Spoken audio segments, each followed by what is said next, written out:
ರಾಜ್ಯಪಾಲರಿಗೆ ಈಗಾಗಲೇ ಸರ್ಕಾರ ಅಂದರೆ ಸಂಪುಟ ಸಭೆ ತಯಾರು ಮಾಡಿರುವಂಥ ಭಾಷಣವನ್ನು ಅವರಿಗೆ ತಲುಪಿಸುವಂಥ ಕೆಲಸವನ್ನು ಮಾಡಿ ಅವರ ಭಾಷಣವನ್ನು ಜಂಟಿ ಅಧಿವೇಶನದಲ್ಲಿ ಓದಬೇಕು ಅಂತ ಹೇಳುವಂಥ ಸಾಂವಿಧಾನಿಕವಾದಂಥ ನಿರೀಕ್ಷೆ ಏನಿದೆ ಅದನ್ನು ಈಗಾಗಲೇ ಸರ್ಕಾರ ವ್ಯಕ್ತಪಡಿಸಿರುತ್ತದೆ. ಮಾನ್ಯ ರಾಜ್ಯಪಾಲರು ಕೆಲವು ವಿಚಾರಗಳಲ್ಲಿ ತಮ್ಮದೇ ಆದಂಥ ಆಕ್ಷೇಪಣೆಯನ್ನು ವ್ಯಕ್ತಪಡಿಸಿರ್ತಾರೆ.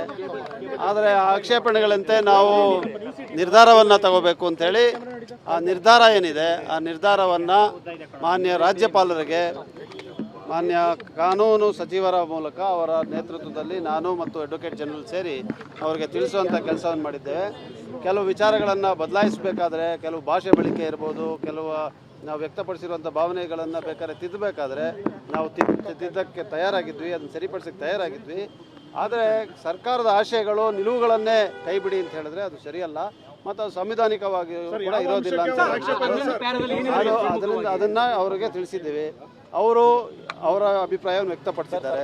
ಅವ್ರು ಬರ್ದೇ ಇದ್ರೆ ಏನಾಗುತ್ತೆ ಸರ್? ಈಗ ಅವ್ರು ಬರ್ದೇ ಇದ್ರೆ ನಂತರ ಈ ನಿರ್ಧಾರಗಳು ನಿಲುವುಗಳು ಏನಿದೆ ಅದು ಮುಖ್ಯಮಂತ್ರಿಗಳ ಜೊತೆ ಚರ್ಚೆ ಮಾಡಿಯೇ ತಗೋಬೇಕು. ಅದರಿಂದ ಮುಖ್ಯಮಂತ್ರಿಗಳನ್ನು ಈಗ ಇನ್ನೊಂದು ಅರ್ಧ ಗಂಟೆಯಲ್ಲಿ ನಾವೆಲ್ಲ ಕೂಡ ಭೇಟಿ ಮಾಡಿ ಅವ್ರೇನು ನಾವು ಚರ್ಚೆಯಿಂದ ಹೊರಬರ್ತದೆ ಅದನ್ನು ಮಾನ್ಯ ರಾಜ್ಯಪಾಲರಿಗೆ ತಿಳಿಸುವಂಥ ಕೆಲಸವನ್ನು ರಾಜ್ಯಪಾಲರು ಬರಲಿಲ್ಲ ಅಂದ್ರೆ ರಾಜ್ಯಪಾಲರು ಬಂದಿಲ್ಲ ಅಂದ್ರೆ ಸರ್ಕಾರದ ಮುಂದೆ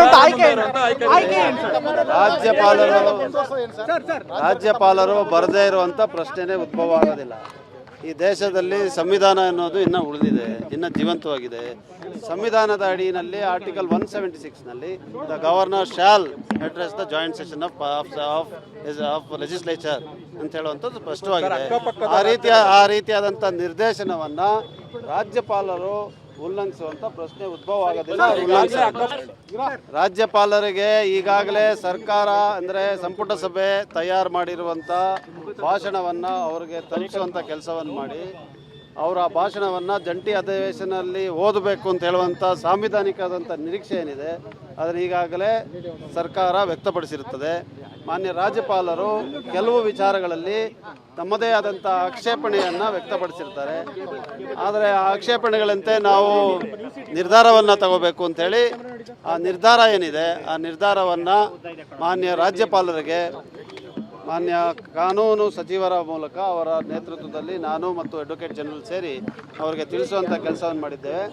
ಕೆಲವು ವಿಚಾರಗಳನ್ನು ಬದಲಾಯಿಸಬೇಕಾದ್ರೆ ಕೆಲವು ಭಾಷೆ ಬಳಕೆ ಇರ್ಬೋದು, ಕೆಲವು ನಾವು ವ್ಯಕ್ತಪಡಿಸಿರುವಂಥ ಭಾವನೆಗಳನ್ನು ಬೇಕಾದ್ರೆ ತಿದ್ದಬೇಕಾದ್ರೆ ನಾವು ತಿದ್ದಕ್ಕೆ ತಯಾರಾಗಿದ್ವಿ, ಅದನ್ನು ಸರಿಪಡಿಸೋಕ್ಕೆ ತಯಾರಾಗಿದ್ವಿ. ಆದರೆ ಸರ್ಕಾರದ ಆಶಯಗಳು ನಿಲುವುಗಳನ್ನೇ ಕೈ ಬಿಡಿ ಅಂತ ಹೇಳಿದ್ರೆ ಅದು ಸರಿಯಲ್ಲ ಮತ್ತು ಅದು ಸಂವಿಧಾನಿಕವಾಗಿ ಕೂಡ ಇರೋದಿಲ್ಲ ಅಂತ ಅದನ್ನು ಅವರಿಗೆ ತಿಳಿಸಿದ್ದೀವಿ.